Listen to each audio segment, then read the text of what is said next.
சென்னையை அடுத்த தாம்பரம் அருகே செம்பாக்கத்தில் மின்கம்பத்திலிருந்து கடைகளுக்கு மின்சாரத்தை அனுப்பும் சர்வீஸ் கேபிளில் மின்கசிவு ஏற்பட்ட நிலையில் பேக்கரிக்கு சென்றவர் அந்த கேபிள் மீது உரசி துடிதுடித்து உயிரிழந்த சிசிடிவி காட்சி வெளியாகியுள்ளது. இதுகுறித்த கூடுதல் விவரங்களை எமது செய்தியாளர் வசந்தன் வழங்க கேட்கலாம். வசந்தன், வணக்கம். இது பற்றிய மேலும் விவரங்கள்.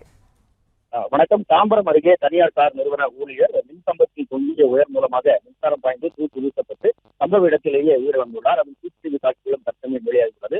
அதாவது சென்னை தாம்பரம் அடுத்த செம்பாக்கம் பகுதியை சார்ந்தவர் அஸ்வின். இவர் வீட்டின் அருகே உள்ள பேக்கரி கடைக்கு சென்றுள்ளார். அப்பொழுது தனது இருசக்கர வாகனத்தை சாலையின் ஓரமாக நிறுத்திவிட்டு கடைக்கு சென்றார். அப்பொழுது மின்சார கம்பத்தில் இருந்து உயர் வந்து தூங்கியது. அது அவர் மீது பட்டதில் மின்சாரம் அவர் மீது பாய்ந்தது. இதில் தீப்பொறியுடன் வெடிசத்தத்தோடு பயங்கரமாக அவர் தூக்கி வீசப்பட்டார். இதில் மயக்கமடைந்த அவரை அருகில் இருந்தவர்கள் உடனடியாக 108 ஆம்புலன்ஸ் உதவியுடன் மீட்டு குரம்பேட்டை அரசு மருத்துவமனைக்கு அனுப்பி வைத்தனர். அங்கு அவரை பரிசோதித்த மருத்துவர்கள் இவர் ஏற்கனவே உயிரிழந்து விட்டார் என தெரிவித்ததன் அடிப்படையில் சேலையூர் காவல் நிலையத்தில் வழக்கு பதிவு செய்ததோடு அவரது உடல் கூறாய்விற்காக குரம்பேட்டை அரசு மருத்துவமனையில் அனுமதித்தனர். மேலும் இந்த விபத்தானது மின்கம்பத்தில் தனியார் நிறுவனங்கள் நெட்வொர்க்கின் ஒயர்கள் கட்டப்பட்டு அது மின்கம்பத்தில் கட்டப்பட்டுள்ளது. அது அரம்பு கீழே துங்கியவாறு இருந்துள்ளது. அதன் மேலே உள்ள ஒரு பகுதி மின்சார வயர்களில் தொட்டவாறும் கீழே இருந்த பகுதி இவர் மீது உரசியதால் உடனடியாக இந்த கரண்ட் அவர் மீது பாய்ந்து அந்த இடத்தில் ஒரு தீப்பொறியும் இழந்து அவர் உயிரிழந்துள்ளார் என்பது முதற்கட்ட விசாரணையில் தெரிய வந்துள்ளது. மேலும் இது குறித்து சேலையூர் காவல்துறையினர் வழக்கு பதிவு செய்து விசாரணை மேற்கொண்டு வருகிறார்.